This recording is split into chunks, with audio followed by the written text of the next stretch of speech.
안녕하세요. 발표 시작하겠습니다. 여러분은 길을 걸으면서 무엇을 보세요? 저는 이런 평범한 길도 조금만 관심을 기울이면 얼마든지 공짜 스트릿 갤러리가 되더라고요. 관심이라는 프레임으로 간판을 하나씩 감상해보면 전혀 새로운 것들이 느껴지거든요. 이 간판의 경우에는 바둑판을 마름모꼴로 돌려두고 저 간판까지 그 모양에 맞춰서 커팅을 하는 그 성의가 느껴져서 귀엽더라고요. 이것처럼 제 마음에 들어온 간판을 하나씩 소개해 드릴게요. 비좁은 골목길을 사이에 두고 1층짜리 주택이 줄지어서 자리에 있고 그 위로 늘어진 저 전깃줄 사이에 이 간판이 삐죽 솟아와 있었어요. 높게 매달려서 바람에 흔들릴 것만 같은 저 모양새가 세탁이라는 말 그 자체처럼 느껴지더라고요. 섬유유연제 향을 맡을 때처럼 청량한 냄새가 나는 것 같았거든요. 저에게 이발소라는 곳 자체는 굉장히 낯선 곳이죠.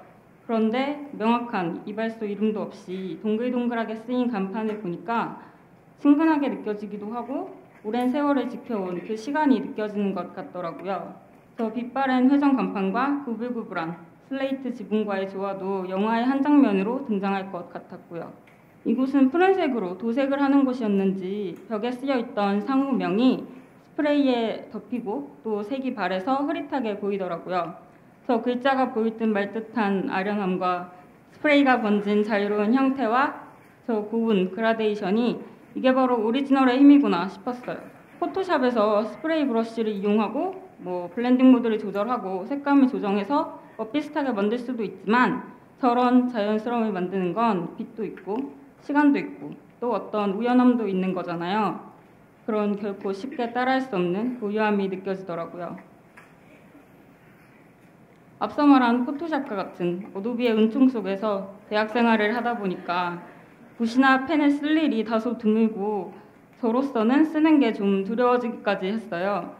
그런데 이렇게 컨트롤 G가 없는 냉혹한 핸드메이드의 세계에서 대담하게 붓으로 쓴 글을 보니까 이건 정말 예술이다 싶더라고요. 비록 끝발이 좀 약하신지 면의 미음 부분에 획 순서가 틀리셨고 당의 디귿도 크기가 조금 작아서 아쉽지만 이거를 쓰실 때 그 모습이 저절로 상상이 되는 거예요. 왠지 담배를 한 대 피우고 새까만 목물을 커다란 붓에 묻혀서 한 번에 흘려서 썼을 법한 그 모양새가 떠오르면서 굉장히 자신감이 보이더라고요. 이건 앞서 보여준 그 입간판보다 훨씬 큰 현수막에 쓴 글자였는데 세상엔 정말 장인들이 많구나 싶었어요. 재료를 재미있게 쓴 간판들도 많았는데요. 이건 그 식판에 올려두는 트레이에 색을 칠해서 걸어둔 거더라고요. 주방이라는 말과 식판이라는 그 재료가 잘 어울리기도 하고 또 저 나무 문과의 색도 조화로웠어요. 이건 원에 쓰인 간판이라는 점도 특이한데 무엇보다 원래 도로변에 세워두는 그 볼록 거울을 이용해서 간판으로 쓰신 거더라고요. 저렇게 프린트를 한 것 같지도 않은데 어떻게 저렇게 글을 깔끔하게 쓰셨는지 신기하기도 하고 또 이게 길 모퉁이에 달려있는 거다 보니까 본래 그 볼록 거울로서의 역할과도 맥락이 이어지는 것 같더라고요. 이건 밧줄을 이용해서 쓴 글인데 다들 주변 재료를 버리지 않고 아낌없이 쓰는 그 대단한 활용력이 돋보이더라고요. 글자를 재미있게 쓰는 간판들도 많았는데요. 이건 굉장히 좁은 면적이었는데 최소 4종류의 서체를 이용을 해서 간판을 꽉꽉 메우셨더라고요. 나름 스텐이면 스텐, 스카시면 스카시의 느낌을 서체를 통해서 주고자 한 건 아닐까 하는 생각을 했고 이걸 붙이신 분은 본인이 생각하는 이상적인 시읒 획의 각도가 있는 분이었나 봐요. 굳이 저 초성 부분만 따로 각도를 달리해서 붙이시는 정성에서 고집이 느껴지기도 하고 우리의 눈에 굉장히 익숙한 서체인데 조그마한 변화로 크게 달라 보이는 게 신기하기도 했어요.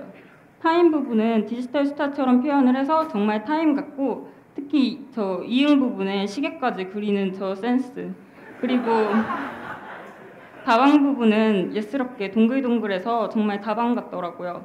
옛날 뮤직비디오를 보면 가사를 그대로 장면 장면으로 만들곤 했었잖아요. 물론 상당히 엉성하지만 그 나름대로 뭔가 전하고자 하는 말 자체는 확실한 그게 생각이 나면서 귀여웠더라고요. 귀여웠습니다. 저 역동적인 황소의 모양이 상형 문자 같더라고요. 특히 저 황과 소가 맞물리는 부분은 혹시 설마 소의 콧뚜레를 표현한 건 아닐까 하는 상상을 해봤습니다. 콩은 국내산이라면 얼음은 북극산일 것만 같은 저 얼음의 표현이 정말 춥더라고요. 그런데 저 손으로 쓴 배너에도 흰색으로 물감을 써서 굳이 얼음을 그려놓은 걸 보니까 정말 강조를 하고 싶으셨나 봐요. 그런데 강조를 넘어서 세뇌를 하고자 한 것 같은 간판도 있었어요.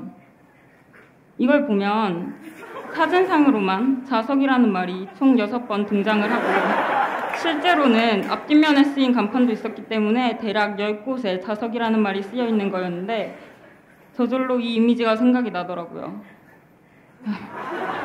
Jacobs by Marc Jacobs for Marc by Marc Jacobs in collaboration with Marc Jacobs for Marc by Marc Jacobs인데 아래에 마크 제이콥스 진정하세요라고 쓰여 있는데 제가 간판을 보고 느낀 거와 정말 똑같았어요. 이렇게 우리가 익숙하게 걷는 길들도 간판에 관심을 기울여 보면 얼마든지 재밌는 갤러리가 되고 소소한 즐거움이 되더라고요. 여러분도 스트릿 갤러리를 즐겨보는 건 어떨까요? 이상입니다.